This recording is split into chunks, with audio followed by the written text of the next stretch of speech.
আমরা যে চাঁচকে থেকে এখানে এসেছি আসার কিছু কারণ আছে। যেগুলো মেম্বার আছে এখানে এখানে তো গাছ একটা গাছের ভিতরে ভাঙড়ি হয়েছে 5টা। ওই 5টাকে আপনারাকে পুরা যতটি ড্রাইভার আছেন 10টা আছে 5টা করে নেওয়া আছে, ওই 5টাতে ওকে ওই 5টাকে কিন্তু আপনাকে ইজ্জত দিতে হবে।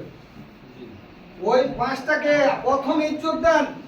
আপনি যদি আমাকে ইজ্জত দেন, আমি ছোট, আপনাকে আমি ইজ্জত দেব। আপনি বলবেন যে আমি বড় আছি তো ওনাকে ইজ্জত কি দেবো?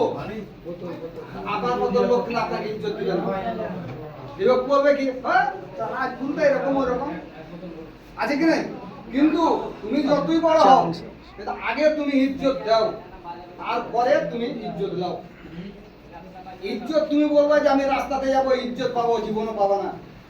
এইরকম 5টা ড্রাইভার বসে থাকবে, ওখানে যে কথা দুটো ভালো করে বলো, সালাম কালাম করো, ওকে দুটো বুঝাও, ওই লোকটাই ফের আপনাকে বুঝাইবে। ও যদি একটু বেশি বুঝে তোমাকে যে মজিরা দাও একটু আমার এরকম এরকম করছো তুমি, একটু রাগে ধরো, তখন